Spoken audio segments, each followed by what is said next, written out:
하나님 말씀 신명기 17장 1절 말씀을 함께 보겠습니다. 구약성경 288쪽입니다.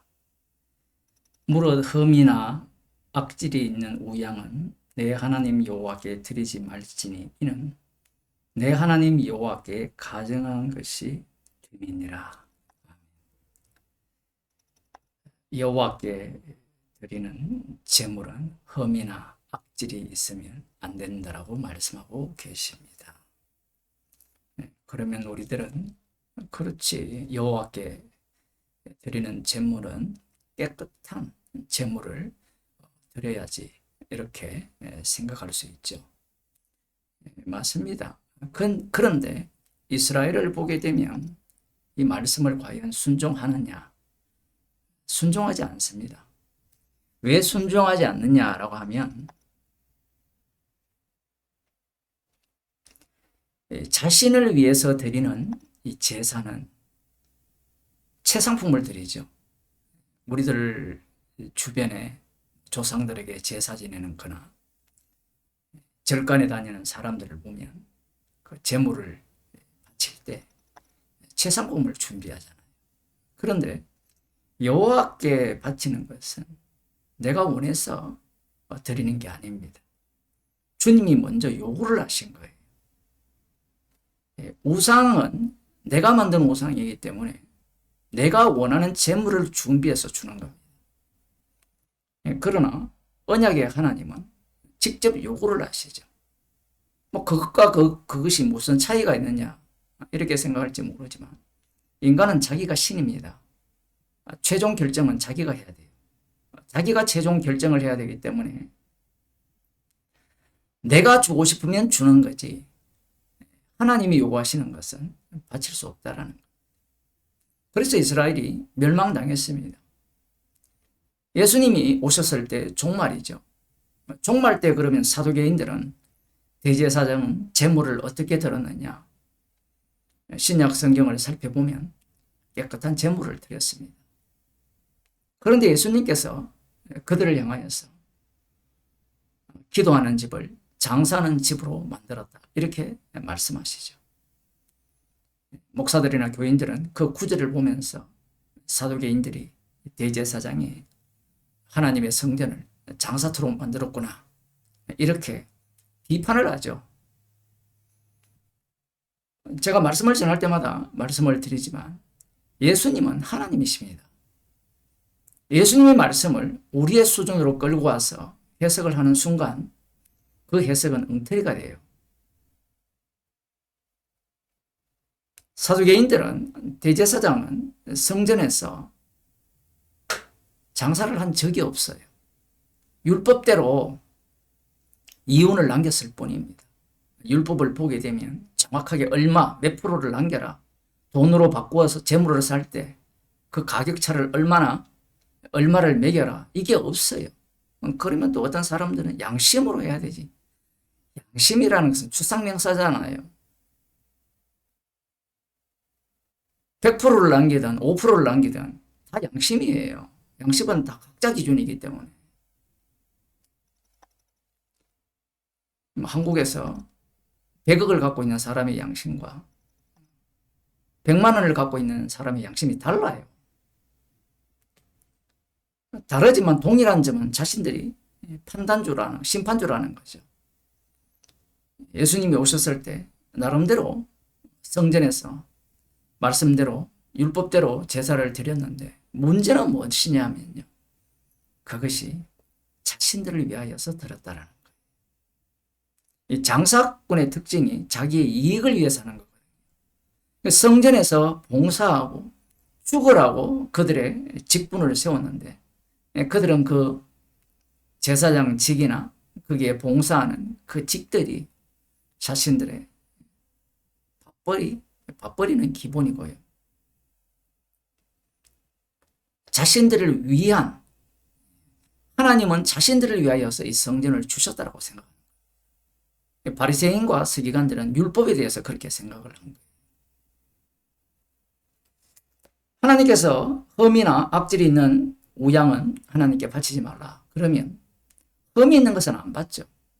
그래서 목사들이 우리들도 하나님께 드려질 때 흠이 있으면 안 된다, 이렇게 가르치는데, 이러한 가르침이 가장 악마적입니다. 요한복음 1장을 보면 세례 요한이 예수님을 보고 이렇게 말을 하죠. 보라, 세상 죄를 지고 가는 하나님의 어린 양이로다. 예수님이 바로 세상 죄를 지고 가는 하나님의 어린 양으로서 1장 29절에 나오는데요. 흠없는 어린 양입니다. 그래서 신명기 17장 1절의 말씀은 예수님에 의해서 성취가 돼요. 인간에게 흠없는 제물을 바쳐라, 요구한 적이 없습니다. 분명히 이스라엘에게 요구했지 않느냐? 요구했죠. 요구를 했는데 문제는 그 이스라엘 백성들은 그 말씀을 지킬 수 없어요. 지킬 수 없다라는 말은, 이 말씀은 하나님의 아들인 이스라엘에게 주신 말씀이기 때문에 하나님의 참 아들이신 예수님만이 이 말씀을 지킬 수가 있는 겁니다. 어떻게 지키느냐? 자신이 친히 세상 죄를 지고 가는 어린 양이 되셔서 흠이 없는 분으로서 영원한 화목 제물이 되시고 대제사장이 되신 겁니다. 그 말씀을 말씀하기 위함이에요. 그런데 이걸로 끝나는 게 아닙니다. 더 놀라운 일이 일어나는데요. 흠없는 제물이 되신 그분이 주가 되시면 그 주님이 되신 그분이 어떤 제물을 찾느냐라는 거예요. 예수님은 흠이 없으셔서 화목제물이 되셨어요. 그러면 흠이 없으신 화목제물 되신 그분이 누구를 자신의 정인으로 삼으시겠느냐라는 겁니다. 우리는 그건 잘 알죠. 화목제물 되신 그분이 하나님의 진노를, 하나님의 저주에서 우리를 구속하셨다는 사실은 잘 알아요. 그 내용을 세밀하게 들여다보면 놀랍게도 예수님은 죄인을 부르러 오셨다는 사실입니다. 본인은 흠이 없으신데 흠이 없으신 분이 구원하는 자는 죄인들 뿐이라는 거예요. 하나님께 드려질 이 제물은 흠 있는 것 아니면 안 받는다라는 거예요. 예수님은 흠이 없으신 건 맞아요. 그러나 예수님의 화목제물 되심으로 말미암아 하나님 앞에 제물이 되는 자들은 흠 있는 자만 되는 겁니다. 그런데 오늘날 교회는 성도들을 거룩한 성도, 거룩하다는 말이 구별됐다라는 거거든요. 히브리어 백날에도 구별됐다라고 말은 하는데 그 구별된 의미는 간단해요. 어린 양의 피로 구출을 받았잖아요. 그게 구별된 거예요. 어린 양의 피와 동행하는 겁니다. 그게 구별이에요. 성도를 거룩하다라고 할 때는 십자가 지신 주님과 동행을 해요.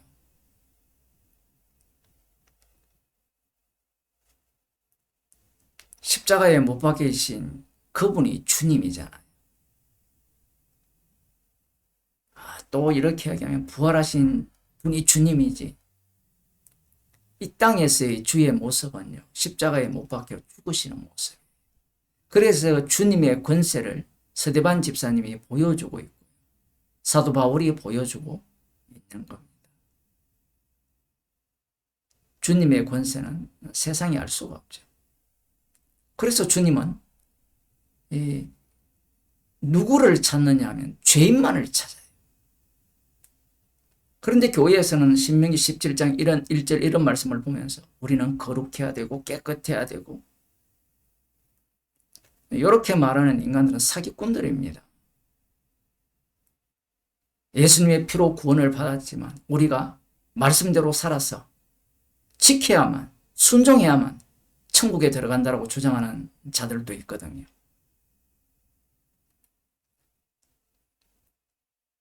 교인들이 속죠. 속기보다 자기들도 그걸 원해요. 그렇게 가르치는 목사들은요, 그렇게 가르침으로 말하면 교인들을 갖고 놉니다. 말씀의 청이 얼마나 깊습니까? 내용이. 그러면 어디까지 지켜야 돼요? 자기 목숨을 타인을 위하여 내어놓는다 하더라도 사랑이 없으면 아무것도 아니라고 하거든요. 마음의 음욕을 품는 자는 다 간음했다. 어느 인간이 지킵니까? 톰 나이트나 이런 사람한테 묻고 싶어요. 간음이라는 말을, 그 말씀의 의미를 깊이 생각하게 되면 벌써 간음이 다 돼요.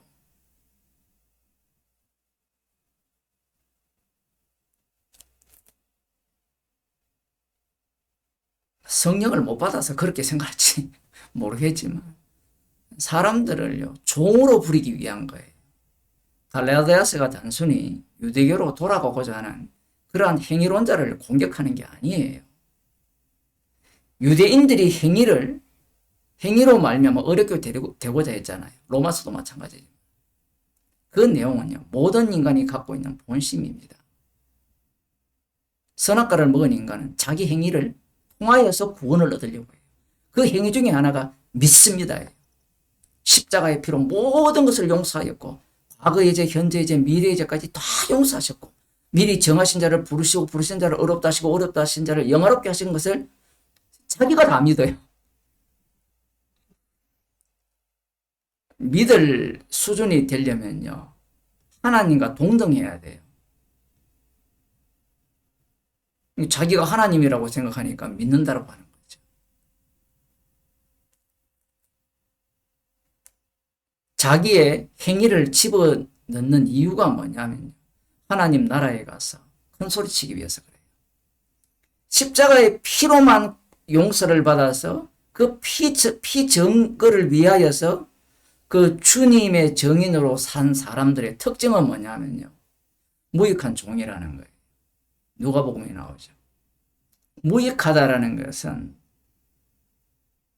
단순히 유익이 안 되었다라는 정도가 아니라요, 복음의 회방꾼이었다라는 겁니다.